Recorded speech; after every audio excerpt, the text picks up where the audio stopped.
Lo más conocido de Jesús son las parábolas. Ya hemos hablado, aunque sea ligeramente, de ellas. Y sin embargo, los discursos son, si cabe, más importantes que las parábolas, aunque son muchísimos menos. Como suele pasar, los biblistas, pues tampoco es que se pongan de acuerdo sobre cuántos discursos. Bueno, pero al menos, y sin duda hay más, al menos se puede hablar de 5 grandes discursos. Algunos de ellos extraordinariamente conocidos e importantes, como las bienaventuranzas. Se van a diferenciar de las parábolas en que no son ejemplos. Como os dije, la parábola no era una fábula, no era tampoco una alegoría, eran ejemplos de la vida cotidiana que cualquier de los oyentes podía entender y verse identificado con ellos, y de ahí se extraía una lección, una enseñanza dogmática y sobre todo moral. Los discursos son cosas más serias, desde luego mucho más largas que las parábolas. Alguna de las parábolas, también os dije, como la del hijo pródigo, es una parábola larga que ocupa casi todo el capítulo 15 del Evangelio. En cambio, los discursos están más trabados. O sea, el Señor tiene la intención deliberada de dar un mensaje, que lo mismo que con las parábolas es, por un lado, dogmático, y por otro lado moral. Según el discurso, es más una cosa que otra. No es fácil deslindar un discurso de una parábola. A veces está claro que no es una parábola, pero hay veces que hay parábolas que parecerían realmente como si fueran discursos, ¿no? Porque el Señor está haciendo una enseñanza. Para mí, por ejemplo, lo que algunos consideran como la parábola del juicio final me parece un discurso. El Señor no está haciendo una parábola, sino que está diciendo: cuando venga en su gloria el Hijo del Hombre, sentará uno a su derecha y otro a su izquierda. No está usando un ejemplo de la vida, sino que está diciendo algo. Bueno, como digo, entre los biblistas es difícil que se pongan de acuerdo todos en algo.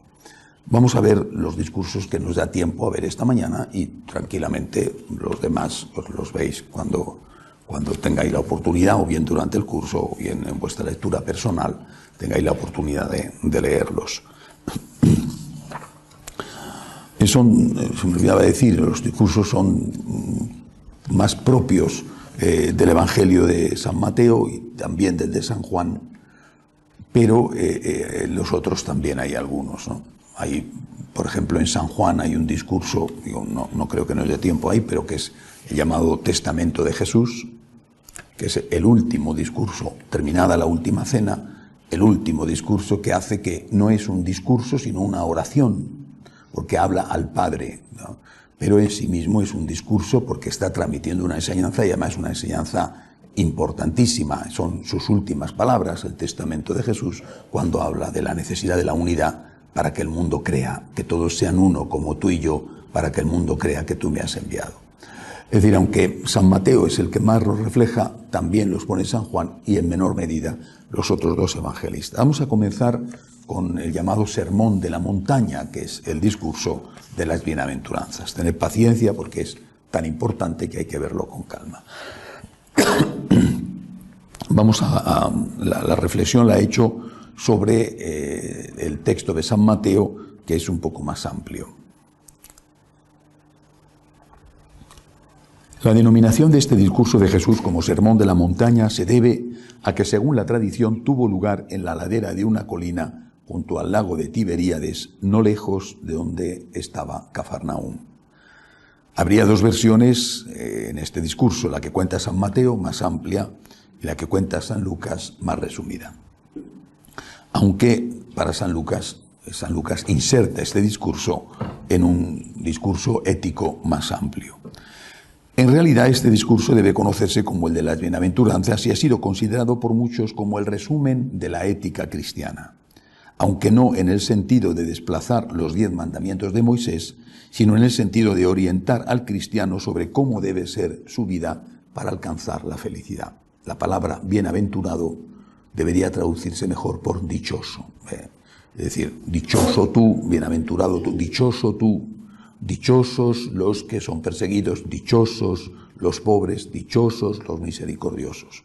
Por lo tanto, está el Señor enseñando cómo poder ser feliz en la tierra y después, porque siempre hay una referencia al cielo, dichosos vosotros cuando seáis perseguidos por mi causa, porque vuestro nombre será grande en el reino de los cielos. Hay una aquí y una allí que siempre en Jesús van unidos. El Catecismo de la Iglesia Católica afirma que las bienaventuranzas están en el centro de la predicación de Jesús. Con ellas Jesús recoge las promesas hechas al pueblo elegido desde Abraham, pero las perfecciona ordenándolas no solo a la posesión de una tierra, el pueblo de Israel, tierra de Israel, sino al reino de los cielos. Responden al deseo natural de felicidad, sigue diciendo el Catecismo, que es de origen divino. La bienaventuranza prometida nos coloca ante opciones morales decisivas. Nos invita a purificar nuestro corazón de sus malvados instintos y a buscar el amor de Dios por encima de todo. Nos enseña que la verdadera dicha no reside ni en la riqueza o el bienestar, ni en la gloria humana o el poder, ni en ninguna obra humana, por útil que sea, como las ciencias, las técnicas y las artes, ni tampoco en ninguna criatura, sino solo en Dios, fuente de todo bien y de todo amor. Esto lo dice el Catecismo. Confiemos que no nos lo cambien. Al leer con detenimiento el texto de las bienaventuranzas, lo primero que hay que destacar es que no están unidas por la conjunción copulativa y. Esto es importante. Jesús no dice, bienaventurados los limpios de corazón y mansos y pobres de espíritu y misericordiosos. ¿Qué ocurriría si estuvieran unidos por esa conjunción copulativa? Que para ser bienaventurado tendrías que ser todo esto. ¿No? Y Jesús llama bienaventurado a cada uno que hace una cosa. Los mansos son bienaventurados. Los pobres son bienaventurados. Los limpios de corazón son bienaventurados. Y esto creo que es suficientemente importante. Ahora contaré el porqué. Lo primero que hay que destacar es que no están unidas por la conjunción copulativa y, como si para ser felices en la tierra y en el cielo hubiera que practicar todas esas virtudes o condiciones. Es como si el Señor nos estuviera diciendo que los mandamientos de Moisés hay que practicarlos todos para cumplir los mínimos, pero que con las bienaventuranzas podemos especializarnos. Aspirando e intentando practicarlas todas, lo importante es que destaquemos en alguna. Es decir, con los mandamientos, los de Moisés, tú no puedes decir, yo estoy en gracia de Dios porque de los 10 mandamientos cumplo 8. Oye, 8 contra 2 es un resultado realmente, ya lo quisiera el Real Madrid en todos sus partidos de fútbol. Un 8 contra 2, el próximo partido contra la Juve, jugando con Ronaldo allí, pues el Madrid firmaba, ¿verdad? 8 contra 2. Eso no vale en moral. O sea, tú no puedes decir, yo soy una persona muy generosa con los pobres, pero engaño a mi mujer una y otra vez. Y entonces yo estoy en gracia de Dios porque soy generoso con los pobres. Eso no vale. Yo tengo que cumplir los mínimos, no hacer el mal. En cambio, cuando él habla de las bienaventuranzas, que lo que está indicando los máximos, no deroga los mínimos. Pero está hablando de los máximos y dice, bueno, quizá no pueda ser todo en los máximos, aspira a todo, pero especialízate en algo. Si logras especializarte en 2 cosas, en 3, en 5 o en todas, mejor que mejor. Pero especialízate en algo. Los mínimos cúmplelos todos y los máximos intenta lo más posible en todos, pero intenta sobre todo especializarte en algo. Que muchas veces eso te viene dado. O sea, la vida la haces, pero a veces te la hacen. Puedes tener una parte de responsabilidad o ninguna. Si te atropella un coche porque va borracho el conductor y porque se ha saltado el semáforo en rojo, tu culpa no tenías absolutamente ninguna. Si te ha ido mal en matrimonio, podías decir, yo también tendré una pequeña responsabilidad porque no elegí bien, por ejemplo, ¿no? O me engañaron, o me dejé engañar, o lo que sea. Pero hay muchas cosas en la vida que no tienes ninguna culpa. A la señora le sale un cáncer de mama, por ejemplo. ¿Y qué culpa tiene? Ninguna. Pero ahí tiene un problema. Entonces tú puedes vivir esa bienaventuranza que no la has buscado, pero que te ha venido, de dichosos los mansos, es decir, aquellos que aceptan la cruz y aceptan la cruz con alegría. Incluso si tienes algo de culpa, ¿no? También puedes decir, o aunque la tuvieras toda, puedes decir, yo estoy llevando una cruz que me la he ganado a pulso y la estoy llevando con alegría. O la persona que es misericordiosa, esa persona que tú ves que tiene un corazón compasivo, ese corazón compasivo le lleva a no considerar ajeno ningún dolor del prójimo, aunque no puede naturalmente resolver todas las cosas, pero intenta hacerlo. Entonces, de esa persona, ¿qué destacamos? ¿Qué corazón tan compasivo tiene? Cuando miramos a los santos, nos fijamos justamente en esto. Puede ser que haya santos que sean especialistas en varias cosas. Bueno, pero lo normal es que los santos hayan sido especialistas en una. Eso no significa que no hayan vivido las otras, pero especialistas en una. Uno se fija en San Ignacio. Dice, ¿en qué fue especialista San Ignacio? En la obediencia. Eso no significa que San Ignacio no viviera la pobreza o no viviera la castidad. ¿En qué fue especialista San Francisco? En la pobreza. Eso no significa que no viviera la obediencia, ¿verdad? Es decir, el santo ha llevado a la plenitud las bienaventuranzas, intentando en muchas cosas hacerlo, pero en una se ha especializado. Bueno, yo creo que esto es lo que quiere enseñarnos el Señor al contárnoslas de esta manera, digamos que insistiendo en que es bienaventurado cada uno de ellos, cada uno de los que cumplen una de estas cosas. Habrá quien será humilde, quien será puro, quien será misericordioso, otro será perseguido por ser fiel a Cristo. Es como si el Señor estuviera dibujando un mundo de especialistas, que son en realidad los santos. Los mínimos los han cumplido todos, pero unos se han especializado en una cosa y otros en otra. San Francisco destacó en la práctica de la pobreza, por ejemplo, y San Ignacio en la obediencia. Santa Teresa de Ávila fue ejemplo de confianza en Dios, que es la mayor prueba de humildad. Y Santa Teresa de Calcuta lo fue de entrega misericordiosa a los que sufren. Debemos, pues, convertirnos en especialistas en el camino de la santidad, descubriendo aquellos dones o inquietudes que Dios ha puesto en cada uno de nosotros para desarrollarlos al máximo y llegar así a ser un ejemplo y un modelo como lo han sido y siguen siendo los santos para nosotros. Eso no significa que puedas cometer pecados. Los 10 mandamientos hay que cumplirlos siempre. Ni que se deba dejar de luchar por practicar todas las bienaventuranzas, pero hay que intentar especializarse en una o en varias de ellas según las cualidades y dones espirituales que Dios haya puesto en cada uno. Yo, aparte con la Santísima Virgen, me siento cada vez más identificado con un santo, San Dimas, el buen ladrón. Me gusta y le tengo cada vez más devoción. ¿Por qué?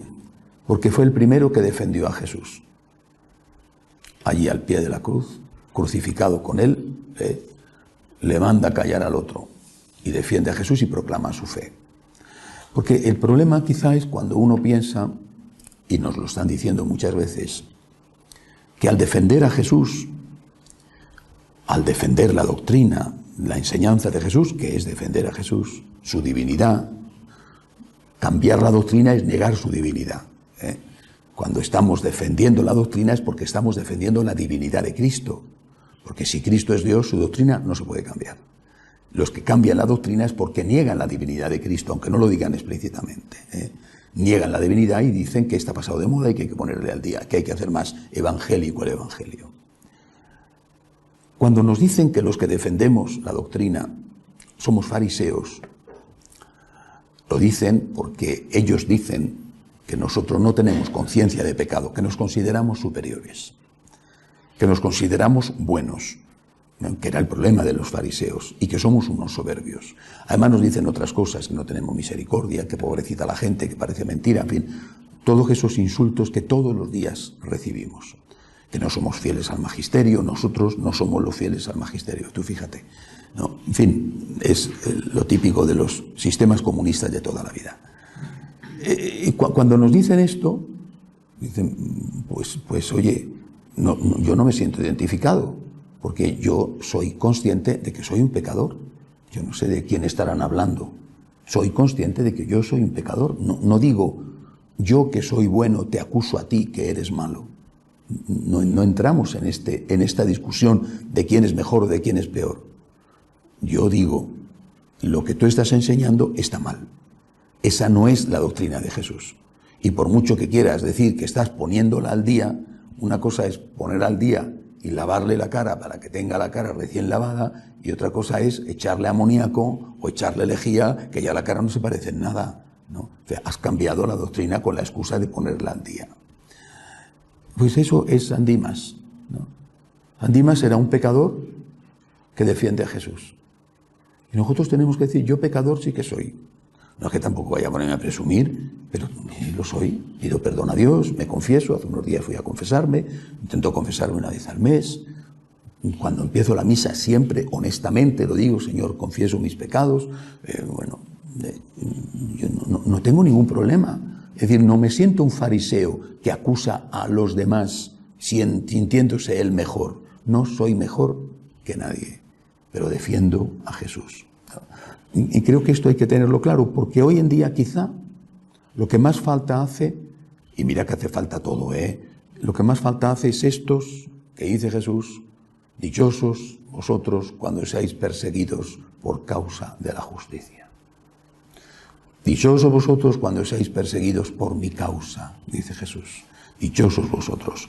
Y me sirve de consuelo saber que el Señor tendrá en cuenta, con su misericordia me servirá para desgravar pecados en el purgatorio, ¿no? El hecho de haberle defendido como el buen ladrón, que era un ladrón, pero que se ganó el cielo porque defendió a Jesús en esa última hora.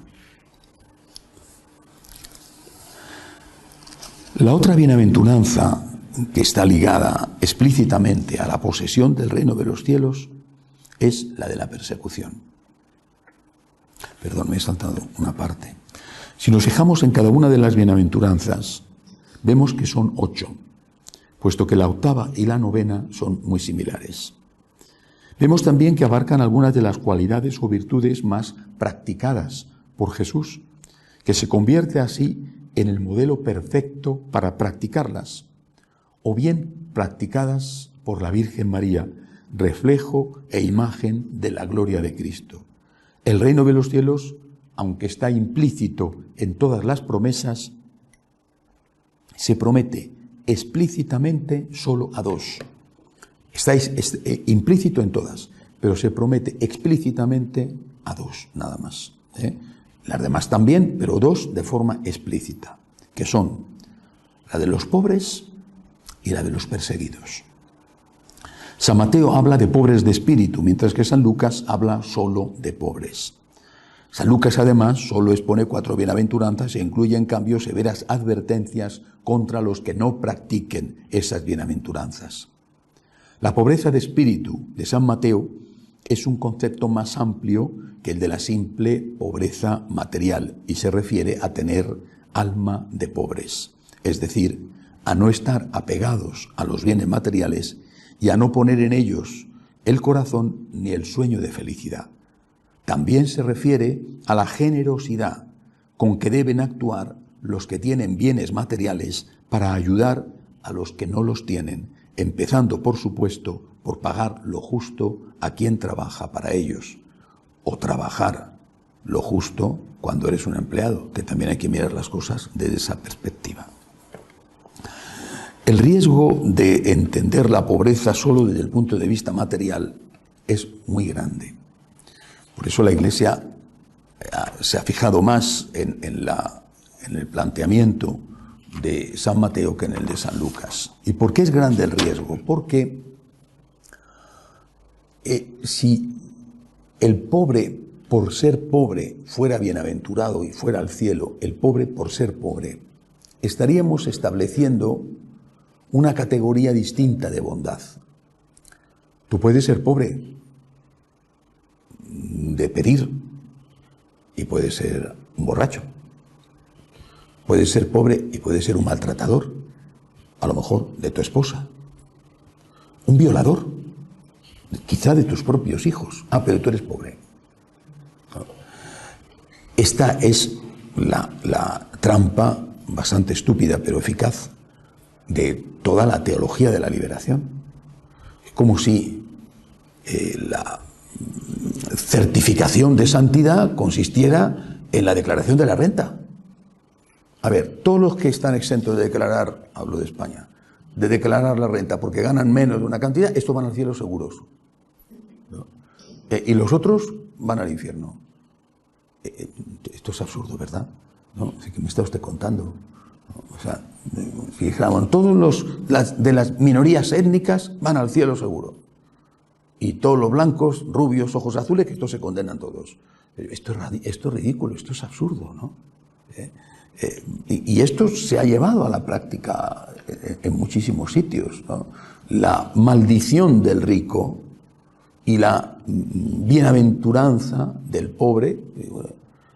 ¿Quién es el rico, por otro lado? Habría que preguntarse más bien, ¿el rico, primero, está pegado al dinero, vive para el dinero? Entonces, efectivamente, no es pobre de espíritu.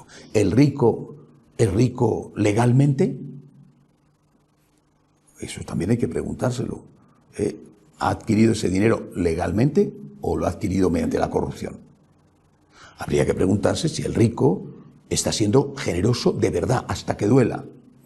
Eso también hay que preguntárselo. Eso es lo que tienes que pedirle al rico. Es si está siendo justo a la hora de cumplir con sus obligaciones, por ejemplo, fiscales, o cumplir con sus obligaciones. Si es rico, pues a lo mejor tiene empleados. Bueno, a veces no, porque hoy en día las grandes empresas son de los accionistas, y tú puedes ser rico y tener muchas acciones de una empresa, pero no tener ninguna influencia o prácticamente ninguna influencia en la dirección de esa empresa. Pero en cualquier caso siempre puedes, por ejemplo, si es una empresa que tú sabes que está utilizando métodos inmorales y quizá también ilegales para ganar dinero, pues puedes vender esas acciones y marcharte a otra, ¿no? Por ejemplo, está contratando a niños y casi como esclavos en países del tercer mundo para que haga unas zapatillas o para que haga unas camisetas. Mira, yo con esto no voy a hacerlo, ¿no? Bueno, eso es lo que hay que pedirle al rico. Eso sí que hay que pedírselo. Pero decir, el rico se va al infierno y el pobre se va al cielo. Así sin más. Me parece que eso no es lo que Jesús enseña y no es lo que San Lucas quiere recoger cuando dice dichosos los pobres. Esto en Latinoamérica causó estragos y ha causado y sigue causando estragos. Cuando cogimos la parroquia en Palín, el sacerdote que había, un sacerdote de origen italiano, llevaba allí muchos años, benemérito en muchas cosas, sin duda lleno de buena voluntad y con un gran amor a los indígenas. Por tanto, no, de verdad no me atrevo a juzgarle, ¿no? Pero influido hasta el fondo y hasta la médula de la teología de la liberación. Entonces, aquello era una calamidad, ¿no? En todos los aspectos. Allí le robaba a todo el mundo. Bueno, en fin, también porque se fue haciendo mayor y ya era más fácil que le engañaran. Bueno. Pero él vivía de una manera no pobre, sino realmente mísera, sin condiciones higiénicas de ninguna clase. Bueno, me contaba un señor de la parroquia que había sido un gran colaborador de él y que ha seguido siendo un colaborador nuestro fiel, realmente una persona excelente. Me contaba un detalle. El conjunto de las instalaciones parroquiales estaba pero muy deteriorado. Había el despacho parroquial, todo olía mal, no olía mal, olía muy mal, sucio, todo era realmente desagradable. Y él me contaba que cuando hemos empezado a hacer la limpieza, etcétera, bueno, que este sacerdote recogía a los mendigos, la mayor parte de ellos borrachos, alcohólicos, y se lo llevaba al despacho parroquial y metía en el despacho parroquial a los miembros del consejo pastoral.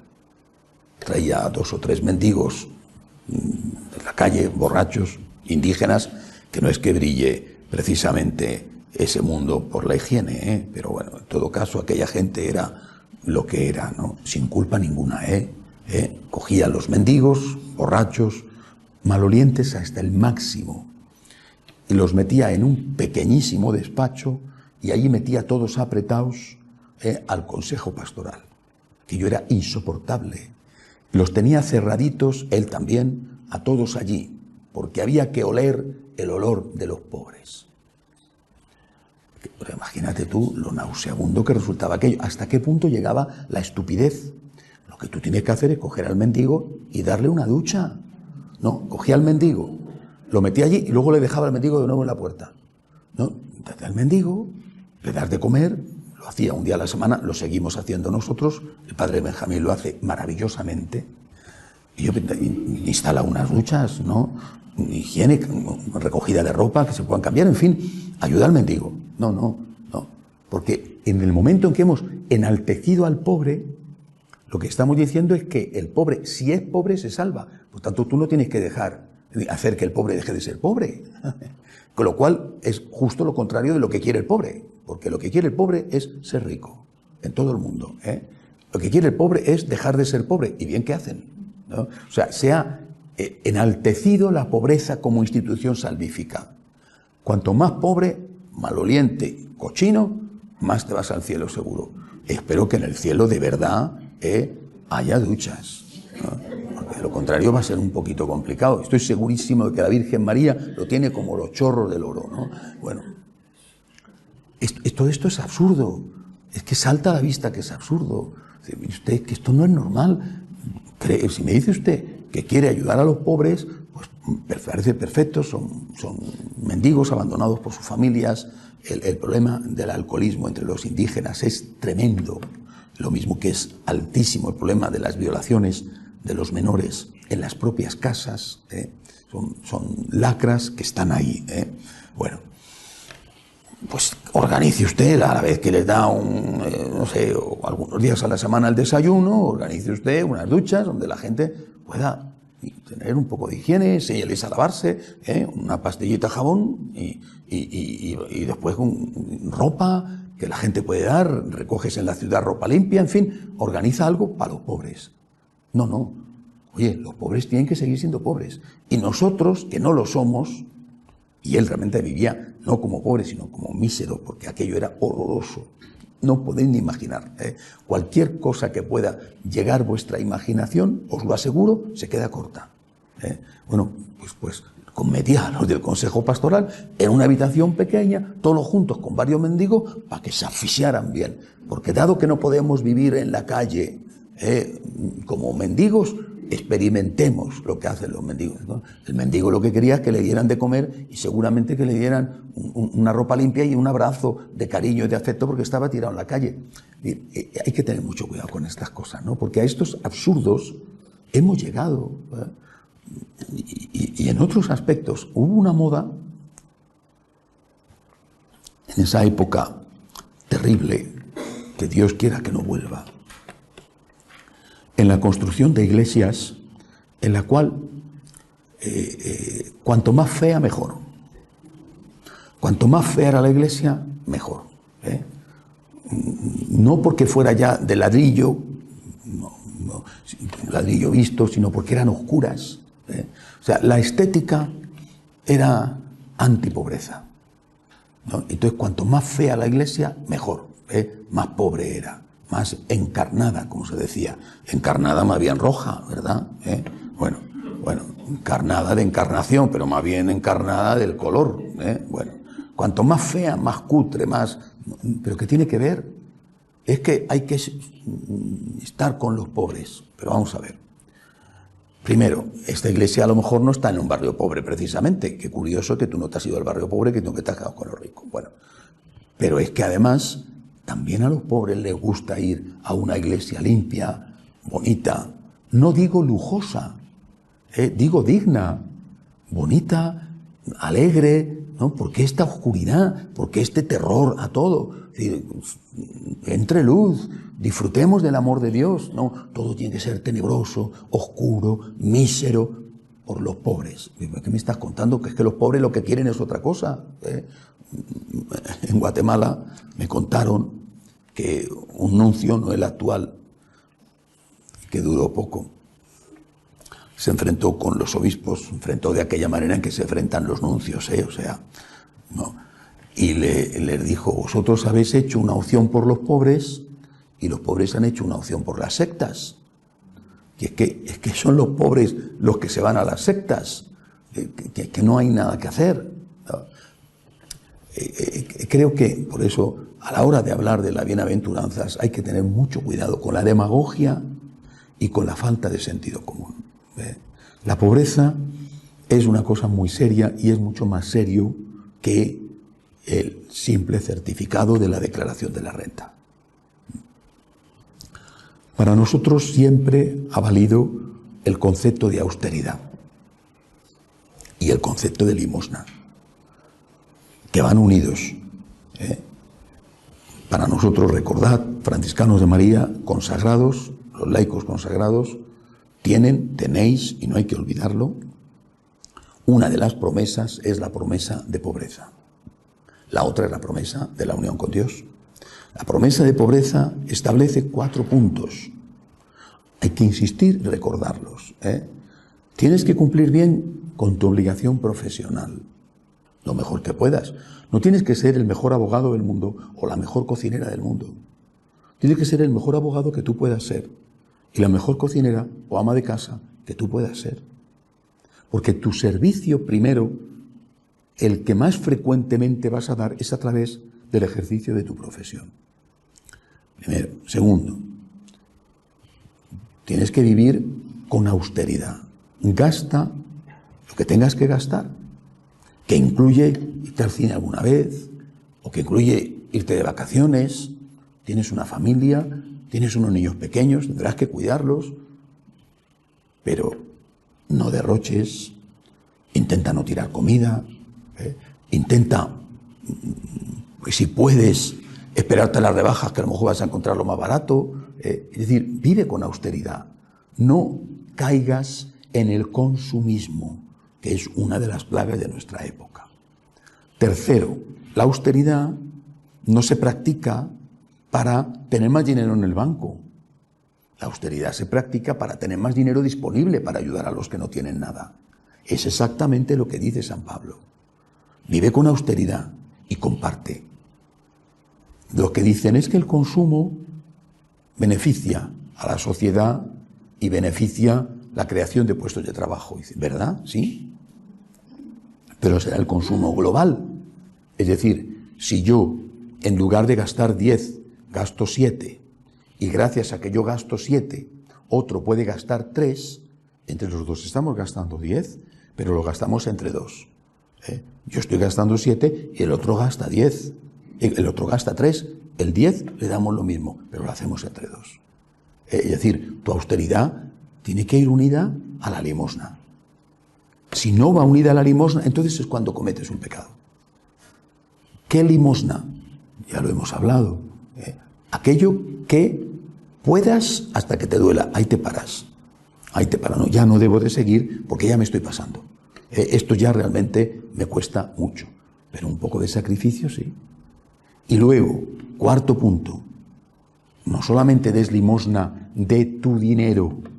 Recordad aquella frase, era tan pobre que solo podía dar dinero. Da limosna de otras cosas, tu tiempo. Y de, no lo tengo. Y bueno, a lo mejor ahora no lo tienes, día de mañana lo tendrás. Puedes dar limosna de tu tiempo de varias maneras, evangelizando, mandando un WhatsApp, recomendando a un amigo una lectura. Es decir, inventa, adapta, piensa cuáles son tus circunstancias y después piensa en cómo tienes que ayudar a la gente que está más o menos a tu alcance. Generalmente es más difícil la limosna de tiempo que la limosna de dinero, porque sí que es verdad que en el tipo de vida que llevamos todos andamos muy escasos de tiempo. Bueno, no, Dios no te pide lo imposible. Vuelvo a repetir, tienes que dar hasta que te duela, pero no pases de ahí, porque tienes que atender unas obligaciones familiares y no puedes estar cuidando de ancianos que no conoces y desatendiendo a tu mamá anciana que sí conoces.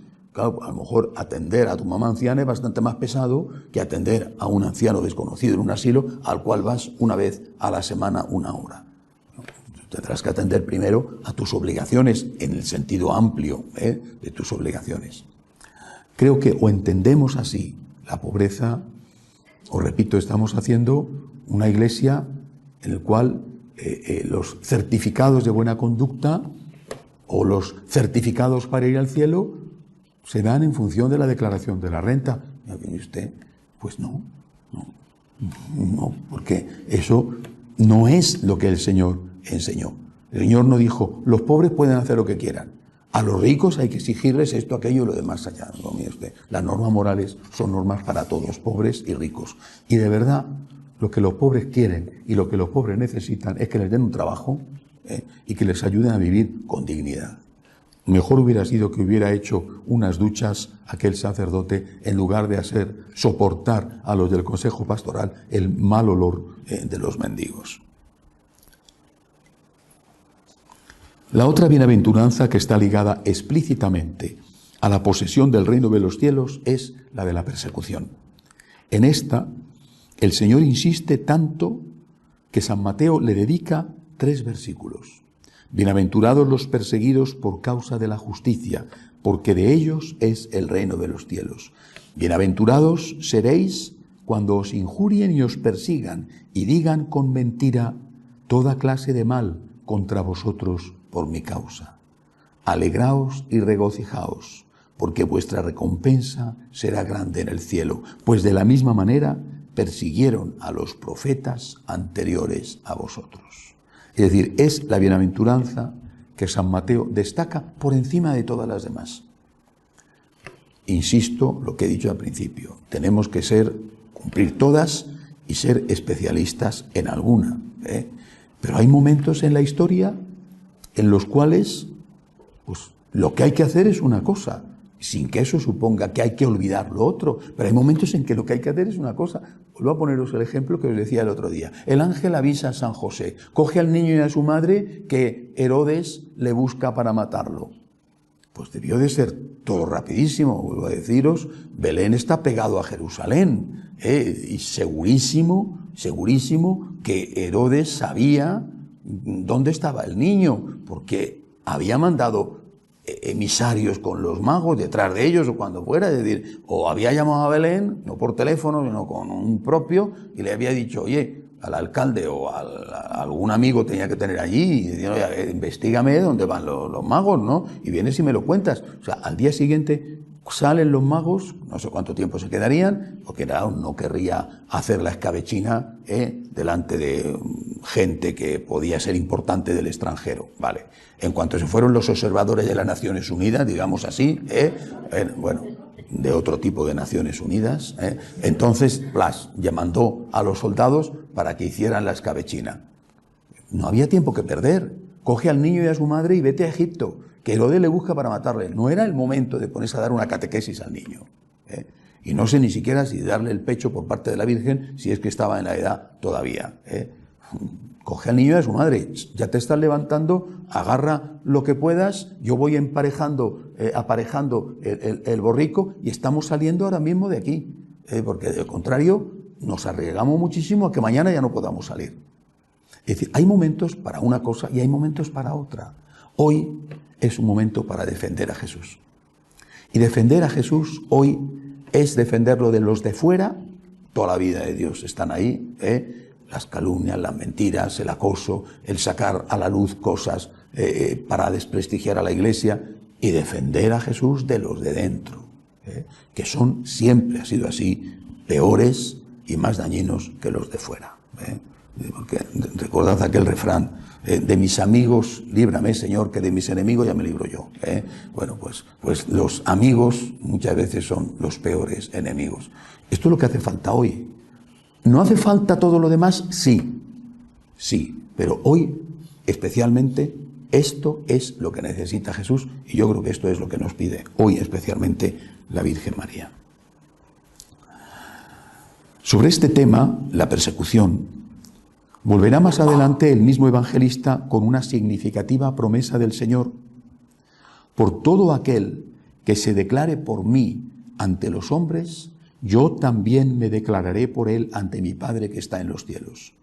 Pero a quien me niegue ante los hombres, le negaré también yo ante mi Padre que está en los cielos. La apologética, la defensa pacífica de Cristo ante los enemigos de fuera y de dentro de la Iglesia es, por lo tanto, una puerta segura para ir al cielo. Ahí está San Dimas. No hay que olvidar que el primer santo canonizado en vida y por el propio Cristo fue San Dimas, el buen ladrón, que recibió del Señor la promesa de la vida eterna por haberle defendido, mientras que el otro ladrón que estaba crucificado con ambos injuriaba al Maestro.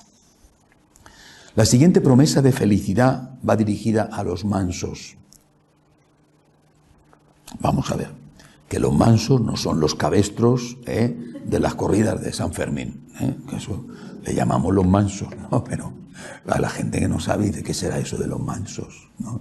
Los cabestros, ¿no? Que van los mansos delante de los toros corriendo hacia la plaza. No, los mansos no son esos, Ese es un concepto equívoco en muchos idiomas.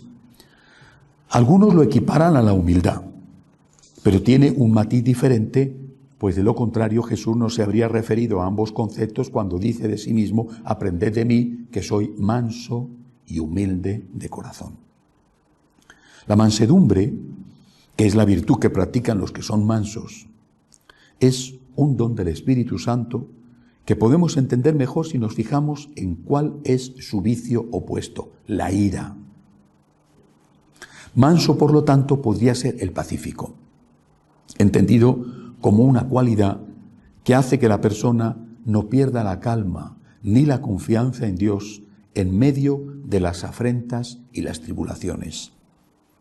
San Agustín, en el comentario que hace a las bienaventuranzas, traduce directamente mansedumbre por humildad y, por lo tanto, podemos incluir dentro de esta promesa de felicidad no solo a los que son pacíficos, sino también a los que son humildes. Son humildes, dice el santo de Hipona, quienes ceden ante los atropellos de quienes son víctimas y no hacen resistencia a la ofensa, sino que vencen el mal con el bien. Es decir, son mansos y humildes los que no devuelven mal por mal, los que son capaces incluso de hacer el bien a quien se ha portado mal con ellos. Estos, que han sido con frecuencia postergados en la tierra, recibirán precisamente esta como premio. Bienaventurados los mansos, porque ellos poseerán en herencia la tierra. Por tanto, siguiente bienaventuranza, la mansedumbre, una persona pacífica, lo contrario de la ira. ¿Y qué pasa cuando nos llevan los demonios? Es decir, ¿qué pasa cuando perdemos el carácter? Nos enfadamos, ¿no? Decimos cosas. ¿Qué sucede? Primero, si estás a dieta, eso sirve, no digo como justificación, pero sí como un poquito de disculpa, ¿no? Yo ya aviso, me voy a poner a dieta. Ya aviso a propios y a extraños, Voy a poner en el confesionario no solamente cura sordo. Si habla bajo no pregunte, sino además cura sordo y a dieta. Y tú arriésgate y vete a confesar. Es una broma, evidentemente, ¿no? Pero es algo con lo que hay que luchar. Es algo con lo que hay que luchar. Recordad que en el esquema que nosotros tenemos de nuestra oración, que incluye un punto en el cual le pedimos perdón a Dios, viene el examen de conciencia. Yo siempre os he recomendado hacer el examen de conciencia cotidiano. No hace falta hacer un examen de conciencia escrupuloso, pero sí cotidiano, por la noche, cuando estás tranquilito en la cama. Claro, yo tengo esa suerte. Bueno, si tenéis niños no tenéis quizá esa suerte, pero yo tengo esa suerte de poder estar tranquilito unos momentos en la cama antes de ponerme a leer, que es lo que me duerme. Bueno, pues hacer el examen de conciencia, cómo ha ido el día, dejar que salgan las cosas que están dentro, las tensiones, tu conciencia que te dice ahí te has pasado y aquí no has llegado. Y examinar la conciencia en 3 puntos. ¿He hecho algún mal? Segundo, ¿he dejado de hacer algún bien? ¿He podido hacer un bien que no he hecho?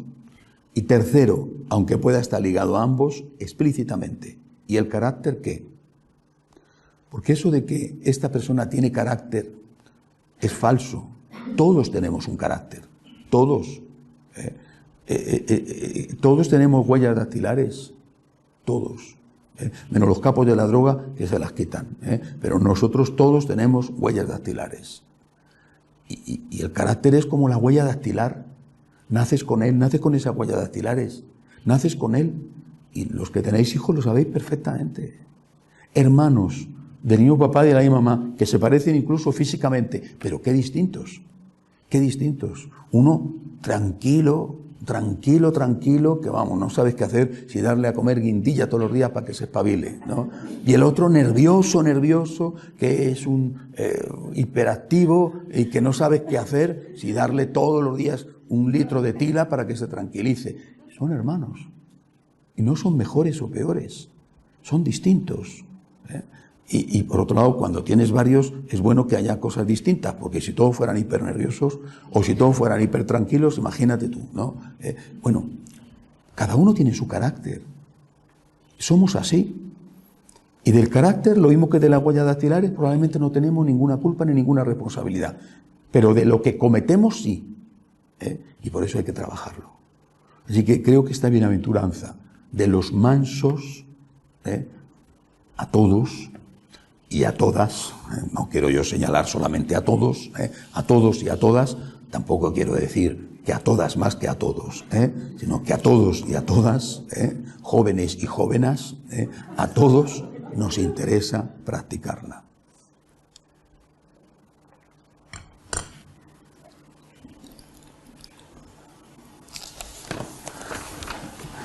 Después, la promesa de felicidad está dirigida a los que lloran. No especifica el Señor cuál es la causa de esas lágrimas. Para Él basta con llorar, basta con sufrir, para merecer el premio prometido, ser consolado. San Agustín, en el mencionado comentario a las bienaventuranzas, hace alusión al Espíritu Santo como el encargado de dar ese consuelo, pues a Él se le llama precisamente el Espíritu Consolador. La palabra paráclito, utilizada por San Juan en su Evangelio para designar al Espíritu Santo, significa consolador. Lo de paráclito tiene su miga.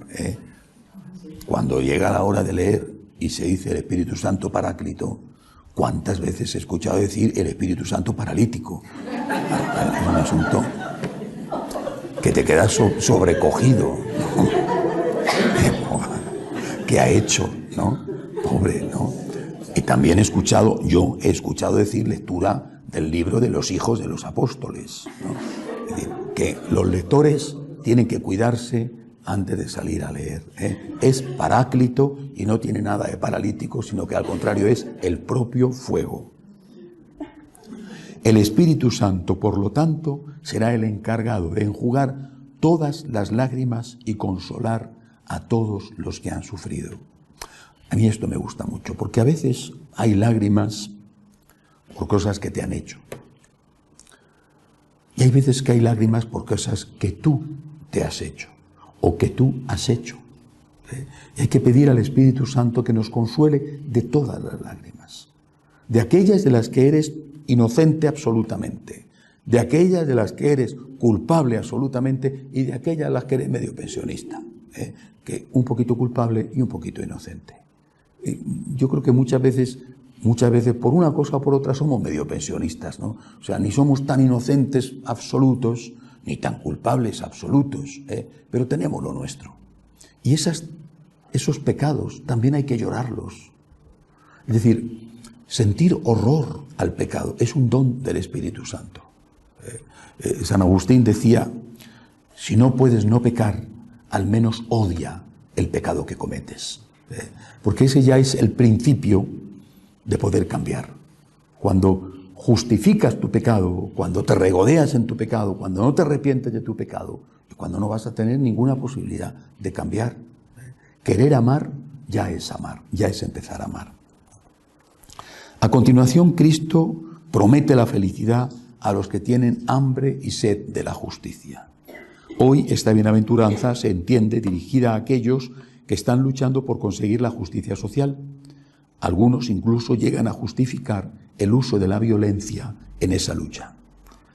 Sin excluir esta interpretación, no me refiero a la del uso de la violencia, sino a la lucha por la justicia social, siempre que se entienda esa lucha de forma pacífica, los grandes santos que han comentado esta bienaventuranza se han referido a otro tipo de justicia. San Ambrosio de Milán, por ejemplo, se refiere a la necesidad de arrepentirse de los pecados cometidos para hacerle justicia a Dios. San Jerónimo destaca que debe haber hambre de esta justicia, es decir, urgencia por practicarla. San Agustín dice que esta bienaventuranza se refiere a los amadores del bien verdadero y eterno, a los que buscan a toda costa hacer la voluntad de Dios. Para nosotros, franciscanos de María, la primera obra de justicia es el agradecimiento. Hacer justicia a Dios es darle lo que Dios merece, que es nuestro corazón. Tiene derecho a nuestro corazón, tiene derecho a nuestro agradecimiento. Pues Dios tiene derecho a que le entreguemos el corazón y a que le demostremos con obras concretas nuestra gratitud. Por lo tanto, el hambriento de justicia es el que busca a toda costa ser agradecido para con Dios y hace que su agradecimiento se transforme en obras de amor al prójimo por amor a Dios. Luego el Señor habla de los misericordiosos y les promete misericordia. El apóstol Santiago, en su carta, se hace eco de estas palabras del Señor y las profundiza diciendo que habrá un juicio sin misericordia para quien no practicó misericordia. San Agustín interpreta esa misericordia como la compasión con el que sufre las obras de misericordia, pero también puede entenderse como el perdón al que te ha ofendido, la capacidad para dejar atrás el pasado y mirar hacia adelante, o la práctica de la caridad de que habla San Pablo en su primera carta a los Corintios. Sobre todo, debe resonar en nuestra conciencia aquella advertencia que nos hizo Jesús, no con el propósito de asustarnos, sino de ayudarnos. No juzguéis y no seréis juzgados. La medida que uséis, la usarán con vosotros. No podemos juzgar a nadie o no podemos juzgar nada. Es distinto. No podemos juzgar a nadie, pero sí podemos juzgar las cosas. Es decir, podemos juzgar los actos, pero no podemos juzgar a las personas, ni siquiera en aquellos casos más clamorosos. Por ejemplo, la pederastia es horrible, horrible, horrible. El abuso de los niños o de los adolescentes, que es otro tipo, no debería llamarse pederastia, sino de otra manera, algunos lo están llamando ya efeborastia, efebo, el adolescente. Bueno, es horrible, horrible, pero resulta, porque ya se ha estudiado, que una parte amplia de los pederastas han sido niños violados. Lo mismo que pasa en el hogar.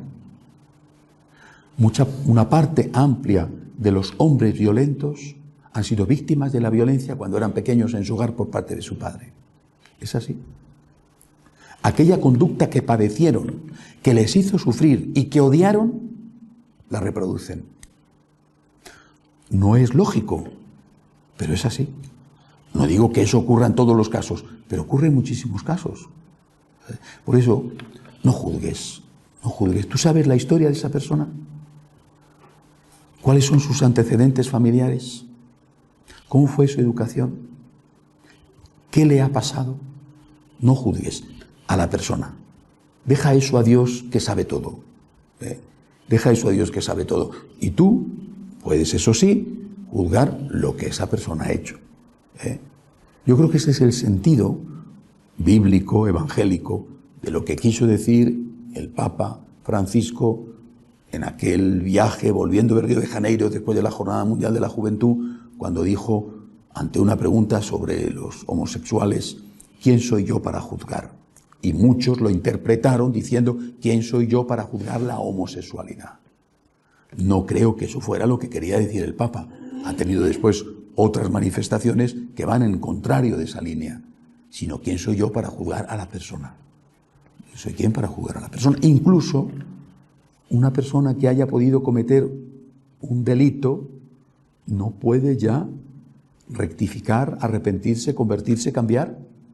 No teóricamente pretende y busca eso el sistema penitenciario, ayudar a la persona a que se reinserte en la sociedad, o el sistema penitenciario consiste en un sistema de venganza, ¿no? Si supuestamente el sistema penitenciario consiste o debería de consistir en una forma, por un lado, de proteger a la sociedad de un delincuente, pues por otro lado, de ayudar al delincuente a que cambie y a que recapacite. No.